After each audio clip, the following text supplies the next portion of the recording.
دجال کا جو دور ہے it will be exactly the time of Noah. اتنا بڑا معاملہ ہے, اتنا پانی زمین سے اٹھایا جاتا ہے اتنا ہی پانی برسایا بھی جاتا ہے. تو پہلے تو ہم یہ چھوٹے سے ڈسکس کر لیں کہ حضرت ادریس کس قوم پہ اترے تھے اور کن کے خلاف لڑے تھے, اور پھر اس کے بعد سومیرین ٹیکسٹ کی بات کریں گے. پہلے حضرت ادریس کے بارے میں ہم بات کریں گے. اوکے, تو حضرت ادریس کے بارے میں کیا ہمیں حضرت ادریس کے بارے میں یہ ہم نے بات کلیئر نہیں کی تھی کہ وہ کس قوم پر آئے تھے, کس قوم سے لڑے تھے ان کا, اور وہ اینڈ میں جو ان کا ہم نے ساری بات کی تھی نا کہ حضرت ادریس پورٹلز میں اور یہ سب پورٹلز میں اور ان سب چیزوں پہ ٹریول کرتے تھے, لیکن اس کا اینڈ کیا تھا. اوکے, جو پہلے تو میں آپ کو بتا دوں سمرہ اور سمیریا ہے کیا, تاکہ آپ کو پتہ چلے کہ یہ ہمارے پاس 3 سورسز ہیں انفارمیشن کی جس کے تھرو آپ کو بھی پڑھنا پڑے گا, ہم بھی وہی پڑھ رہے ہیں. ایک تو تورات اور انجیل ہے جو کہ بائبل کی شکل میں اب ہمارے پاس ہے.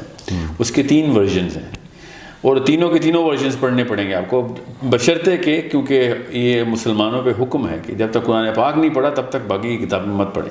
تو ڈائریکٹلی آپ نے وہ کتابیں پڑھنی نہیں شروع کر دینی. قرآن پاک کے اندر اس سبجیکٹ کے بارے میں آپ کو کافی کچھ پتہ ہو, پھر آپ اس کو ریفرنس کے طور پہ آپ ایز اے ہسٹوریکل ٹیکسٹ آپ, کیونکہ ہے وہ اللہ کی ہی کتابیں, یہ ہمارا ایمان کا حصہ ہے کہ ہم ان 4 کتابوں کو مانیں, سوائے اس بات کے کہ جو قرآن پاک کو کاؤنٹر کرتی ہو یا کوئی انٹرسیکشن آتا ہو اس میں, کہ جس میں کوئی ایسا بلیف کا کانسیپٹ ہو جو کہ اللہ کے نبی علیہ السلام کی حدیث میں یا قرآن پاک میں صحیح طور پر بتایا ہوگی. ایسا نہیں, کیونکہ یہ اسلام کا طریقہ کار ہے تھاٹ بلڈ کرنے کا, کہ جو چیزیں, اور قرآن پاک میں بھی ایسے ہی آپ نے دیکھا ہے کہ جو چیزیں پہلے سے کتابوں میں لوگوں کو پوری طریقے سے پتہ تھیں اور اس پہ ایمان تھا, قرآن پاک نے ان کا ذکر بھی نہیں کیا, بشرطے کہ ایسی چیزوں کے اوپر وہ ایمان لے آئے ہوں جو کہ یا پھر ایسا انحراف کر دیا ہو کتابوں میں جو کہ اللہ تعالیٰ نے پھر کریکشن کر کے بتایا ہو کہ قرآن پاک میں کہ یہ چیز غلط آپ لوگ مان رہے ہیں, اس کی صحیح طریقہ یہ ہے, صحیح نمبرز یہ ہیں, صحیح عقیدہ یہ ہے اس کے اوپر. ورنہ تو یہ 4 کتابوں کو اگر ہم یہ ایمان رکھ لیں کہ وہ ساری کی ساری کتابیں بالکل انہوں نے تباہ کر دی ہیں, تو پھر تو ہمارا اس ایمان کا حصہ ہی ڈگمگا رہتا ہے کہ 4 کتابیں کدھر ہیں وہ پھر. So we need to believe in those books as Muslims. ایک تو ہمارے پاس یہ ریفرنس ہے, اس کی 3 ورژنس کیا ہیں. ایک ہے آپ کا کنگ جیمز ورژن جس کی 73 کے قریب کتابیں, جو صورتیں جسے کہتے ہیں ہم, بہرحال ان کو صورتیں کہتے ہیں, وہ بکس کہتے ہیں ان کو, ان بکس کے اندر بھی کافی صورتیں ہوتی ہیں, سب ان کی ترتیب الگ طریقے سے. ایک ان کی جو mainstream Catholic church, the Roman church کی ایشو کردہ جو بائبل ہے وہ ہے, اس میں 80 سے زیادہ تھوڑی سی کتابیں. اور جو تیسرا ورژن ہے وہ ہے ایتھیوپین بائبل کا, اس میں سب سے زیادہ کتابیں ہیں. So we need to have that religious scripture of these mainstream religious sects. ایک ہے یہ سورس. دوسری سورس ہے اینشنٹ ہسٹری کی. وہ ہسٹری پے در پے کر کے الگ الگ سویلائزیشنس نے اپنے طور پہ, اپنے مشاہدے کے طور پر ڈاکیومنٹ کی. کس طریقے سے کی, وہ اسی کو ٹیبلٹ بول رہے ہیں. یہ وہ ٹیبلٹ نہیں ہے جو آئی پیڈ کی یا اس طرح کی ٹیکنالوجی تھی, وہ پتھر کی تختیوں کے اوپر لکھتے ہوتے تھے. اور یہی کل ہم بتا رہے تھے کہ سب سے بہترین طریقہ کسی چیز کو پرزرو کرنے کا کامن سینس کی بات تھی کہ وہ پتھر پہ کیا جائے, کیونکہ پتھر لاکھوں سالوں سے اپنی شیپ برقرار رکھے ہوئے ہمارے جو کرۂ ارض پہ. تو انہوں نے کسی ایسی چیز کا انتخاب نہیں کیا جس کی نزاکت کی وجہ سے کوئی ایسی آفت آئے, گرمی ہو جائے, سردی ہو جائے, پانی آ جائے, جو کہ آتا ہے, طوفان آتے ہیں, تو اس کی پریزرویشن میں مسئلہ نہ آئے. تو انہوں نے پتھر کا انتخاب کیا اور بڑا ہی اچھا ڈیسیجن تھا. کیونکہ وہ ہزاروں سال بعد ہمیں مل رہے ہیں. مائن سویلائزیشن ساؤتھ امریکہ کے قریب, سومیرین سویلائزیشن جو تھی وہ عراق کے اندر تھی, اس کو پری بیبلون ایرا میں یہ گردانا جائے گا. پھر اس کو میسوپوٹیمیا کہا جاتا ہے. پھر گریک سویلائزیشن آبویسلی گریس میں تھی. رومن سویلائزیشن اٹلی کے جو یورپ کا حصہ ہے وہاں پہ تھی. یہ پرانی قدیم سویلائزیشن, ان سب کے ٹیکسٹ اور اسکرپچرز ہمارے پاس ہیں. صحیح ہیں یا غلط ہیں یہ ایک الگ بحث ہے. سورس آف انفارمیشن ہمارے پاس کسی نہ کسی شکل میں آ رہا ہے. جو انڈین سویلائزیشن ہے وہ ہمارے پاس کافی الگ الگ ورژنز میں موجود ہے. Which has a lot more text than any other book that we, جو کہ زیادہ مشہور ہو گئی انڈین ٹیکسٹ میں. سو یہ نمبر 2 سورس آف انفارمیشن, اس کو اینشنٹ ہسٹری میں رکھتے ہیں. اینشنٹ ہسٹری کا مطلب ہے کہ یہ 10,000 سال 20,000 سال کی باتیں ہیں ساری. یہ جو بائبل اور تورا ہے یہ اینشنٹ ہسٹری نہیں ہے, یہ as far as we can tell یہ 3,000 اور 4,500 کے سال کے بیچ کے ٹیکسٹ ہیں. یہ ہمیں بائبل کا تو پتہ ہے 2019 سال ہو گئے ہیں بائبل کو, آپ 2019 میں رہ رہے ہیں, تو 2019 یہ ہو گئے اور تقریباً 3,500 سال تورات کو ہو گئے. سو اس کو اور جو فائنل نیل ہے جس کے تھرو جو اسٹینسل ہے ہمارا, وہ جو final third source of knowledge ہے اس بارے میں, وہ قرآن اور حدیث ہے. یہ اسٹینسل ہے ہمارا. اگر کوئی ایسی چیز ان سے مطابقت رکھتی ہے یا ان کی تصدیق کر رہی ہے تو وہ اس کو ایز از لیں گے ان دونوں سورسز میں, بائبلز میں بھی اور اینشنٹ اسکرپچرز میں بھی.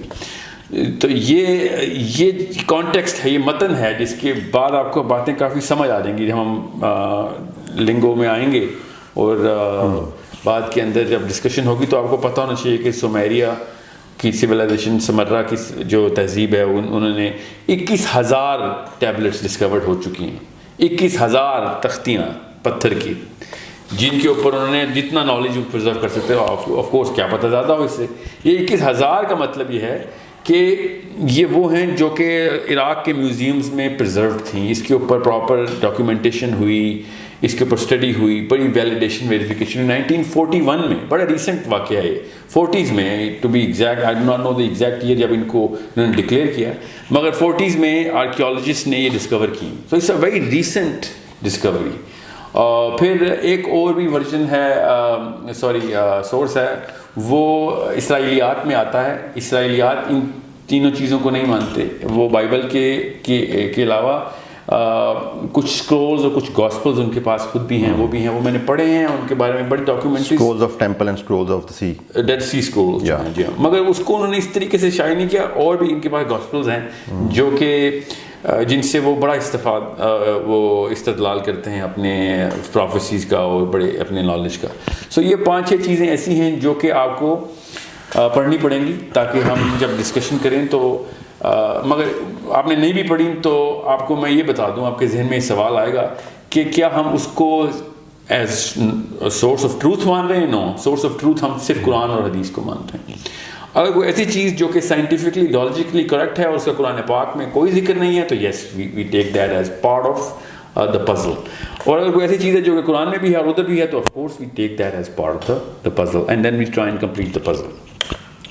اب آپ کو سمجھ آئے گی کہ میں ان سب چیزوں کو ملانے کے بعد حضرت ادریس کی یا پیرامڈس کی یا ایلینز کی یا ایلومیناٹیز کی, اسپیشلی ایلومیناٹیز کی, یہ ساری کی ساری تفصیل کہاں سے لینی ہے.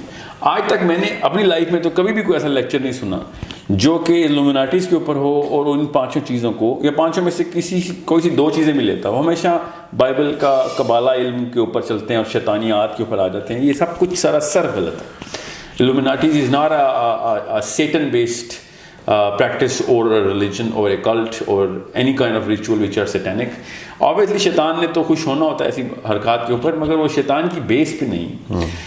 This if you go through a lot of detail of حضرت نوح, اور میں بائبل کا یہاں پہ حوالہ دوں گا, بائبل میں بک آف میتھیوز میں, بک آف نمبرز میں اور بک آف ریولیشن میں, ان تینوں جگہوں کے اوپر بڑی کلیئر آیات ہیں کہ دجال کا جو دور ہے اس کو تو اینٹی کرائسٹ کہتے ہیں نا, ہم اسے دجال کہتے ہیں.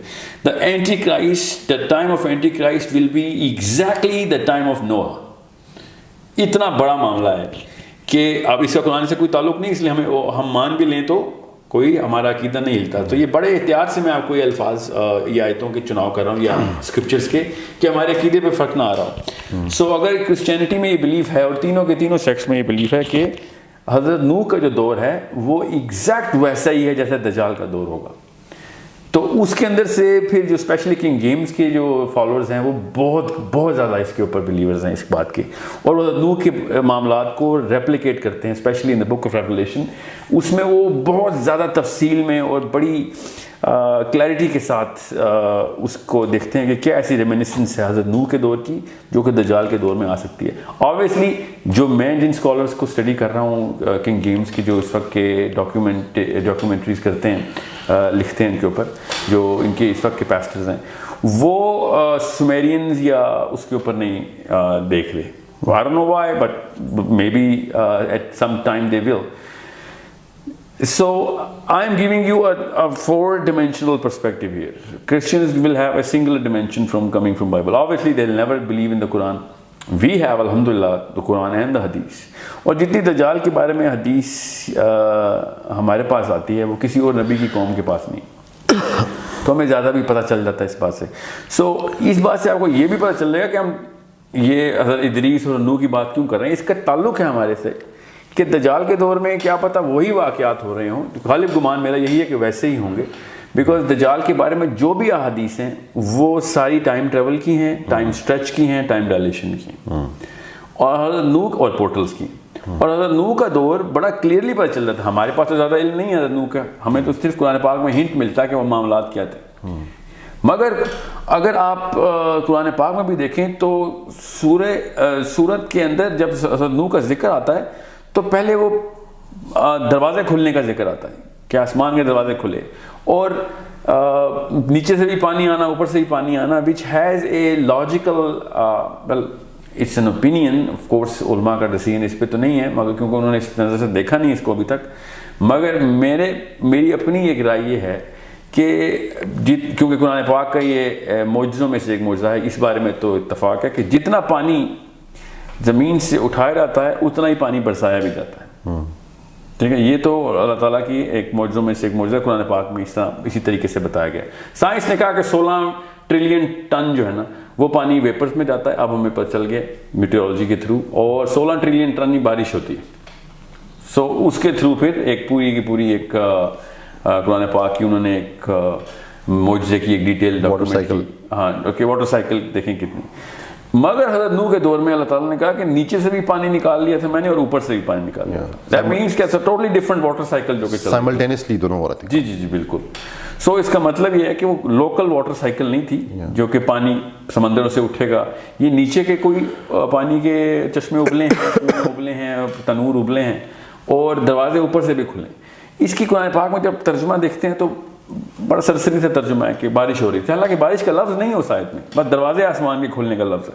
حضرت نوح کے دور میں جب آیا، جب بارش کا لفظ ہی نہیں ہے، آپ نے خود ہی کیوں بارش کا لفظ؟ یہ آپ نے بڑی ویلڈ بات کی ہے. میرے بھی آج تک یہ امپریشن تھا کہ جب عذاب آیا تھا تو اتنی بارش ہو گئی تھی کہ وہ سیلاب آ گیا. لیکن میں اب غور کر رہا ہوں، واقعی میں بارش کا تو ذکر نہیں ہے، اور پانی کا ذکر ہے کہ سب جی بالکل. نہیں بارش تو ہوئی تھی مگر اس آیت میں نہیں ہے جس آیت کی میں بات کر رہا ہوں. اس کی جو لٹرلی ٹرانسلیشن کی گئی ہے وہ بارش بنتا نہیں ہے، لیکن آسمان سے پانی برسنے کا ہی ہے. کیونکہ نوح کا ذکر 2 جگہوں پہ آیا ہے. One of the perspective can be کہ it was water coming from portal. سورہ قمر کی بات ہو رہی ہے، یہ سورہ قمر کی بات ہو رہی ہے. یہ دوبارہ ہم نے وہی حرکت کی ہے، ہم نے ریفرنس سورہ قمر میں شروع میں ہی آپ کو پتہ چلے گا کہ حضرت نوح کے دور میں جب آسمان کے دروازے کھلے ہیں تو پھر کیا ہوا ہے. تو ہمیں یہ محاورے میں کہتا ہے آسمان کے دروازے کھل گئے، پانی برس پڑا. تو آسمان کے دروازے اللہ تعالیٰ نے سورہ نبا میں بھی کھولے کہ آسمان دروازے ہو جائے گا. اس کا یہ مطلب نہیں ہے کہ ابواب دروازے. ٹھیک ہے، یہ سورہ قمر میں جی ابھی سورہ قمر کھولنی ہے، آپ کو میں بتا دیتا ہوں. مگر جو سورہ نبا ہے وہ تو نام ہی دروازے کے ساتھ ہے نا، تو اس کا بارش سے تو کوئی تعلق نہیں. وہ تو علماء بھی اس پہ اتفاق کرتے ہیں کہ یہ بارش نہیں ہو رہی، قیامت والے دن کی بات ہو رہی کہ آسمان کے تمام دروازے کھل جائیں گے. سو the point I'm trying to make is کہ دجال سے اس کا اتنا ڈائریکٹ تعلق اس لیے ہے کہ اگر ہم حضرت نوح کے دور میں سمرہ کے تھرو یا ایون بائبل کے تھرو بھی یہ بات تفصیل سے پڑھیں تو آپ کو پتہ چلتا ہے کہ حضرت نوح جو ہیں وہ دنیا میں اتنے ہی سال رہے ہیں جتنے کہ ہم لوگ رہتے ہیں. وہ باقی کے جتنی بھی 950 سال کی تبلیغ ہے ان کی ان دس ڈائمینشن نہیں ہے. It can seriously be inferred. اور بالکل اس طرح حضرت عیسیٰ اس وقت 2019 سال کے ہو گئے ہیں، بالکل اس طریقے سے حضرت آدم کی بھی عمر 1000 سال ہے، اور حضرت نوح کی بھی 950 سال خالی تبلیغ ہے. ان کی اوریجنل ایج تو بتائی بھی نہیں اللہ تعالیٰ. سو اس طرح اصحاب کہف کی 350 سال 300 کچھ سال عمر ہے، 300 تو خالی غار میں سوئے ہیں وہ. سو بالکل اس طریقے سے حضرت نوح نے جس طریقے سے جانور اکٹھے کیے تھے وہ ایک انسانی سطح کے اوپر پاسبل نہیں ہے کہ سارے جانور اکٹھے کیے جائیں. اس کے لیے ایک ایسی ٹیکنالوجی کا استعمال بے حد ضروری ہے. اچھا wording sorry to interrupt you, وہ یہ ہے بسم اللہ الرحمن الرحیم. ففتحنا ابواب السماء بماء منہمر. جی بالکل. پر یہ یہیں تک ہی رکھیں جی. اس کے بعد والی آیت پڑھ لیں. وَفَجَّرْنَا الْأَرْضَ عُيُونًا فَالْتَقَى الْمَاءُ عَلَىٰ یہاں پہ پانی آ گیا, اب زمین سے پانی آ گیا. وہ کہ ارض سے ماء کا مطلب نہیں, ماء تو پچھلی آیت میں بھی آ گیا, لیکن آئی ڈونٹ نو کہ ایگزیکٹلی بارش کے لیے عربک میں کیا ورڈ یوز ہوتا ہے. جی پوری اس کا ترجمہ لکھا ہوا آپ کے سامنے. ترجمہ یہ مودودی کے بعد میں ٹرانسلیٹ کر دیتا ہوں. تب ہم نے مصلحدار بارش سے آسمان کے دروازے کھول دیے. جی نہیں عربی پڑھیں میں آپ کو. فَفَتَحْنَا أَبْوَابَ السَّمَاءِ بِمَاءٍ مطلب کھل گیا. کھل گیا. ابواب درواز ماء جو ہے وہ پانی کے لیے پانی ہے. منحمل کا انہوں نے ترجمہ جو کیا, آئی ڈونٹ تھنک سو کہ یہ بارش ایگزیکٹلی, بٹ زیادہ پانی کو کہہ رہے ہیں شاید. جی دیکھیں میں وہ والی بارش کے خلاف نہیں ہوں. میں آپ سے کہہ رہا ہوں کہ جب یہ دروازے کھلے ہیں نا تو یہ پورٹلز ہی کھلی ہیں, یہ کہیں اور سے پانی آیا ہے. بارش تو یقیناً ہوئی ہے. میں آپ سے کہہ رہا ہوں this is not the local water cycle جو کہ چلی ہے. ٹھیک میں آپ کی بات کر رہا ہوں. یہ پانی ایکسٹرنل آیا گیا, ورنہ زمین کو پورا ڈبونے کے لیے وہ واٹر سائیکل کافی نہیں ہے نا جو کہ لوکل ویپر سے آتی ہے. ٹھیک ہے, سمجھ رہے, جتنا پانی ہے اتنا ہی سائیکل کیا جاتا ہے اس ارتھ میں. تو جتنا مرضی برسے گا وہ کہیں سے آئے گا نا, تو زمین سے اٹھے گا تو برس جائے گا. تو سیلاب کیسے آئے گا پھر؟ مطلب لوکل سیلاب تو آ سکتا ہے, اس سے پوری دنیا کو ڈبونے کے لیے کہیں سے ایکسٹرنل پانی لانا ضروری ہے.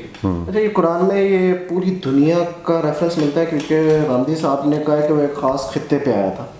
وہ غامدی صاحب کے پاس وہ ایسی کتاب ہے جہاں لکھا ہوا ہے, کیونکہ ہمارے پاس جتنی کتابیں ہیں وہ بائبل میں جو جس بارے میں ذکر ہے, بائبل میں کیا توریت میں تفصیل ہے پوری, ڈسولیشن کا چیپٹر ہے پورا. پھر سمیرین جو ٹیکسٹ ہیں وہ تو بھرے ہی ہوئے ہیں اس کے اوپر. وہ تو ادریس سے کرتے ہیں نا اس کا استدلال پورا, کہ ادریس نے وارننگ پہ وارننگ دی, پھر یہاں تک کہ اپنے پڑ پوتے کے پیدا ہونے کا انتظار کیا, پھر اس کو خود ٹریننگ دی. حضرت نوح کی بات ہو رہی ہے کہ یہ وقت آئے گا کہ جب پانی جو ہے نا وہ ساؤتھ, انہوں نے کہا ساؤتھ پول سے پانی چل پڑا ہے, دونوں پول سے, ایکچولی انہوں نے کہا دونوں پول سے پانی چل پڑا ہے, ٹائڈز نکل پڑی ہیں, اتنے سال ہیں تیرے پاس, فلاں اتنا وقت ہے تیرے پاس. تو ایکچولی وہ سال ہی لگا تھا, اس میں پورا سال لگا تھا کہ پوری پانی اس ٹیکسٹ میں یہ لکھا ہوا. سو what I'm trying to say is کہ یہ جو فتحنا ہے نا ابوابا کے دروازے کھلیں, وہ آسمان کے دروازے وہ والے کھلیں جو سورہ نبا کے دروازے کھلیں. ٹھیک ہے, اس میں یہ سوچنا بے حد ضروری ہے کہ لوکل ایک ٹینک کے اندر ایک خاص اماؤنٹ کا پانی ہو, اس کو جتنا مرضی سائیکل کریں وہ ٹینک سے باہر نہیں آئے گا. سمجھ رہے ہیں؟ یہ قرآن ہی بتاتا ہے کہ جتنا پانی اٹھاتے ہیں اتنا ہی گرا دیتے ہیں. ٹھیک ہے, مگر یہ کامن سینس کی بات ہے کہ جتنا پانی اٹھے گا تو نیچے اتنا ہی گیپ کریٹ ہوگا, پھر وہ گیپ فل ہو جائے گا اس کا. سو پوری زمین کو پانی میں وہ بھی کئی 100 فٹ تک ڈبونے کے لیے, کیونکہ درخت کوئی بھی نہیں بچا تھا جو پانی سے اوپر نظر آتا ہو. سمجھ, کوئی پہاڑ نہیں بچا. تو اتنا لیول آیا کہ پہاڑ پانی کے اندر سے, کیونکہ حضرت نوح کا بیٹا پہاڑ پہ چلا گیا تھا. بالکل. So it's not an ordinary. یہ غامدی صاحب کو یہ سمجھ کیوں نہیں آتی, لوکل سیلاب سے پہاڑ نہیں نیچے آتے ہوتے. کوئی کسی بھی علاقے میں سیلاب آ جائے, اس علاقے کے ٹاپ کے پہاڑ اگر نیچے آ رہے ہیں تو اس کا مطلب وہ علاقہ سرپاس ہو چکا ہوا ہے, ورنہ وہ پہاڑی میں بچ جائیں. اگر لوکل علاقے کا سیلاب ہوتا تو پہاڑ سے ایڈمٹ کہ اس پہاڑ کی ٹاپ کے لیول تک جتنے بھی زمین کے ایریاز ہیں وہ تو کم از کم کور ہو ہی گئے. تو پھر اس کا مطلب علاقہ تو پار ہو گیا نا, پار ہو گیا. مطلب اپنے علاقے کی میں سب سے اونچی پہاڑی پر چڑھ جاؤں, اٹ مینس کہ سی لیول تو کراس ہو گیا throughout the world. Sea level is the bottom. This is the top of the mountain. اگر میں کسی بھی علاقے میں, سمجھ لیں K2 ہے, اس سے اونچا پہاڑ تو کوئی نہیں ہے نا, میں K2 کے پاس کسی علاقے میں سیلاب آ جائے اور میں K2 پہ چڑھ جاؤں اور پھر K2 بھی ڈوب جائے تو وہ علاقے کا سیلاب نہیں ہے. اس کا مطلب ہے کہ وہ پھر پورے دیٹ آٹومیٹکلی مینس کہ K2 سے جتنے بھی نیچے لیول کی پہاڑیاں ہیں they are all surpass. K2 سمیت نا, کیونکہ ان کا بیٹا بچہ تھوڑی ہے اس پہاڑ پہ چڑھ کے. بالکل سمجھ رہے ہیں. سو یہ بالکل بیس لیس قسم کی بات ہے. میں اس کو بیوقوفی کے زمرے میں ہی رکھوں گا اس روزے کو, کہ یہ زبردستی کرنے والی بات ہے کہ سیلاب کیا جائے. اچھا بہرحال تو جی سوری نہیں آپ کنٹینیو کریں. نہیں میں بس اس کو یہ پورٹل کے اس کانسیپٹ کو جی پانی کی سائیکل سے بڑا آسانی سے آپ دیکھ سکتے ہیں اس میں. اچھا ایک جو کیونکہ ہماری ریسنٹ جتنے بھی سیشنز ہوئے ہیں ان میں ہم نے خاص طور پہ جو بات کی ہے وہ پری ہسٹورک نیشنز کی, جن کا کہ قرآن میں ذکر کیا گیا. We are actually pointing towards those nation. اور پھر ابھی آپ نے ایک بات دجال کے حوالے سے بھی کی ہے. تو ہمارے لیے یہاں پہ ہماری آڈینس کے لیے اور ہمارے لیے بھی یہ سمجھنا ضروری ہے کہ why are we actually talking about these nations. First of all کہ جو اگر ایک عام ریلیجیس مائنڈ سیٹ رکھنے والا بندہ ہو یا پھر ریلیجیس انکلینیشن والا بندہ ہو یا پھر somebody who starts ریڈنگ قرآن, تو اس کو جو سٹارٹ ملے گا وہ حضرت آدم علیہ السلام سے ملے گا.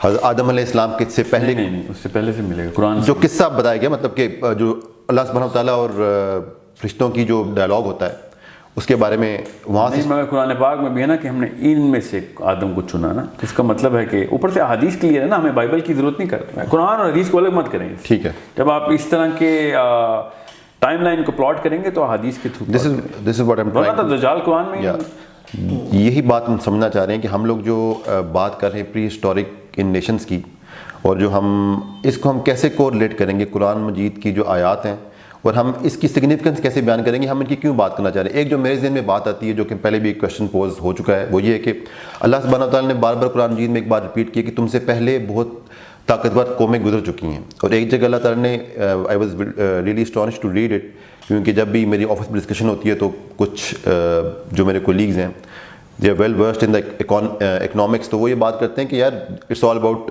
اکانومی. تو پرٹیکولرلی اللہ سبحانہ وتعالیٰ نے ایک جگہ ورڈ یوز کیا ہے کہ تم سے پہلے طاقتور قومیں گزر چکی ہیں جو کہ معاش میں تم سے زیادہ طاقتور تھیں, یعنی they were not even advanced but they were actually economical more stable than us.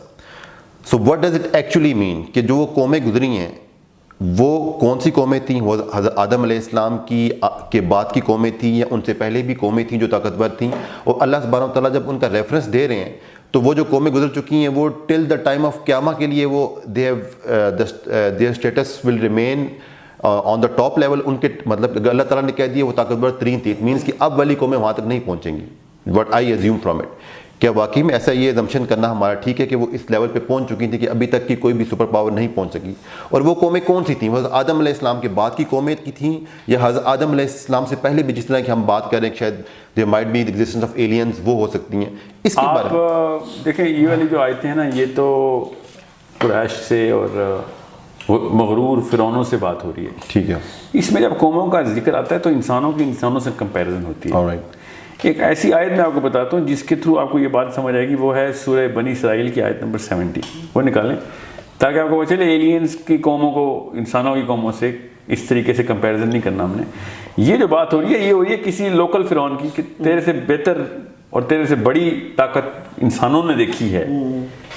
سمجھ رہے ہیں, اس کو آپ نے کنفیوز نہیں کرنا اس بات کو. یہ جو ہے نا سورہ بنی اسرائیل کی آیت, اس سے یہ بات سمجھ آ رہی ہے کہ انسانوں سے بہتر, جسے ہم کہتے ہیں نا اشرف المخلوقات انسان ہے, انسان سے بہتر بھی اللہ تعالیٰ نے کہا ہے تم سے بہتر بھی کچھ قومیں میں نے کچھ کریشنز بنائی ہیں. اور اللہ تعالیٰ نے یہ کہا ہے کہ سورہ بنی اسرائیل سورہ اسراء بھی کہتے ہیں, مطلب وچ آیت 70. آپ وہ والا ترجمہ والے نکال لیا کریں تاکہ آسانی ہو جائے. بہرحال یہ میں آپ کو آیت بتا دوں تاکہ یہ بات کلیئر ہو جائے اس سوال کے اندر. وَلَقَدْ كَرَّمْنَا بَنِي آدَمَ وَحَمَلْنَاهُمْ فِي الْبَرِّ وَالْبَحْرِ وَرَزَقْنَاهُمْ مِنْ طَيِّبَاتِ وَفَضَّلْنَاهُمْ عَلَى كَثِيرٍ مِّمَّنْ خَلَقْنَا تَفْضِيلًا. یہ آخری والا حصہ دوبارہ پڑھیں. وَفَضَّلْنَاهُمْ عَلَى كَثِيرٍ مِّمَّنْ فَضَّلْنَاهُ عَلَى كَثِيرٍ کہ ان میں سے زیادہ تر کے اوپر ہم نے تمہیں فضیلت دی, سب پہ نہیں فضیلت دی. جس کا اردو ترجمہ پڑھیں آپ تاکہ آپ کو پتہ چلے میں پوائنٹ کیا. یہ تو ہماری عنایت ہے کہ ہم نے بنی آدم کو بزرگی دی اور انہیں خشکی اور تری میں سواریاں عطا کیں اور ان کو پاکیزہ چیزوں سے رزق دیا اور اپنی بہت سی مخلوقات پر نمایاں فوقیت بخشی. بہت سی مخلوقات پر, سب پر نہیں بخشی. ٹھیک ہے, تو اس کا مطلب ہے انسانوں سے واللہ عالم اور بھی فضیلت رکھنے والی قومیں بھی اللہ نے بنائی ہوئی ہیں. یہ والی آیت بہت بڑا مقدمہ ہے اس نقطے کے اوپر کہ کیا ہم ہی ہیں سینٹر آف دی یونیورس. تو نہیں, یہ بتا دیں کہ نہیں آپ, لیکن اس میں وہ قومیں بھی انوالو ہیں جو کہ آؤٹ سائڈ پلانٹ ارتھ ایگزسٹ کرتی ہیں. جی جی, یہ تو آیت ہی یہ ہے انٹر اسپیشی آیت ہے. جو آپ کہہ رہے ہیں نا کہ باقی کی قومیں بڑی گزری ہیں, وہ انٹر اسپیشی نہیں ہے, وہ انٹرا ہیومن اسپیشی ہے. کہ فرعون کو بتایا جا رہا ہے کہ کس بات کے غرور میں آ گئے ہو, تم سے بہتر اور بڑے لوگ گزر چکے ہیں, انہوں نے نہیں غرور کیا, تمہیں کس بات کے پر لگ گئے ہیں. So if we are addressing the Pharaoh of the current world, it still holds true کہ وہ قومیں ان سے پہلے گزر چکی ہیں. مگر وہ انسانوں کی بات ہے نا, ذوالقرنین پہلے گزر چکا ہے, تو کیوں ان سے بش کو ایسا کون سا خواب آ گیا کہ جس کو اللہ نے کوئی خاصی طاقت دیتی ہے. ساحل میں ہم تھوڑا سا ہم نے ایک ٹاپک کو کمپلیٹ نہیں کیا, ہم حضرت ادریس پہ جا رہے تھے, آپ اسے نوح کا. جی ہاں, نہیں وہ حضرت نوح کا بات جو ہے نا وہ نوح کی بات ادریس سے لنک ہے, اس لیے میں آپ کو بتا رہا ہوں کہ ادریس کو کیوں سمجھنا ہے, وہ نوح کی وجہ سے ہمیں سمجھنا ہے. ٹھیک ہے, حضرت ادریس کے وقت میں اچھا کرسچنز جو ہے نا وہ یہ مانتے ہیں کہ حضرت ادریس ابھی بھی زندہ ہیں. یہ بتا دیں کہ حضرت ادریس علیہ السلام جو تھے وہ حضرت آدم علیہ السلام کے کتنی جنریشن کے بعد کے تھے؟ 7th جنریشن, 7th ہے, مطلب 6 جنریشن کے 7th جنریشن. اینڈ حضرت نوح علیہ السلام was on which 10th of Adam. 10th پڑپ ہوتے ہیں نا, حضرت ادریس کے پڑپ ہوتے ہیں حضرت نوح. Okay, just for the sake of clarity. ہاں, تو 10th سن آف ایڈم بنتے ہیں. 10th پیٹریارک کریں, 10th سن تو نہیں ہے, 10th سن تو پہلی جنریشن میں آتا ہے. سو سوال دوبارہ بتائیں. ہاں, حضرت ادریس کا جو کرسچنز ہیں نا وہ یہ مانتے ہیں ابھی بھی تینوں کہ حضرت ادریس ابھی بھی آسمان میں زندہ ہیں. ٹھیک ہے, وہ حضرت عیسیٰ کو مار دیتے ہیں مگر ادریس کو انہوں نے زندہ ہی رکھا ہوا ہے. یہ تو ہمیں احادیث کے تھرو پتہ چلا ہے کہ حضرت ادریس کو چوتھے آسمان پہ حضرت اسرائیل نے روح قبض کر لی. قرآن میں لیکن ذکر ہے اٹھانے کا, وہاں پہ موت کا ذکر نہیں, مگر حدیث ہے. لیکن میں ویسے بتا رہا ہوں کہ ہمیں حدیث سے کلیئر ہو جاتی ہے, لیکن قرآن میں اگر حدیث پہ کی صحت پہ کسی کو مسئلہ ہے تو ہم ادریس علیہ السلام کو زندہ کر لیتے ہیں. ہمارے لیے عیسیٰ بھی زندہ ہے تو ادریس بھی زندہ ہے, اس کا عقیدے سے کوئی تعلق نہیں. اور اگر ادریس زندہ ہیں یا وہ فوت ہو چکے ہیں, اس کا ان کے چوتھے آسمان پہ ہونے سے انکار نہیں ہم کر سکتے, کیونکہ وہ معراج کی حدیث میں بھی چوتھے آسمان پہ ملے ہیں اللہ کے نبی علیہ السلام کو. تو اس کا مطلب ہے چوتھے آسمان تک تو گئے تھے. ٹھیک ہے, اور کون ان کو پہلے آسمان پہ ملے ہیں اللہ کے نبی علیہ السلام کو؟ آدم علیہ السلام. تو اس کا مطلب ہے کہ آدم اور بنی آدم پہلے آسمان تک ٹریول کرتے ہیں مرنے کے بعد بھی. ٹھیک ہے, تیسرا چوتھا پانچواں چھٹا آسمان کوئی روحوں کے لیے کوئی معاملہ نہیں ہے, یہ کوئی اور یونیورس ہے جہاں کے اوپر باقی کے آسمان ہیں. So it's a problem worth solving through the equation of intergalactic travel and journeys, جو کہ سمیریا کے ٹیبلٹس میں بڑا تفصیل سے ذکر ہے ان کا. اور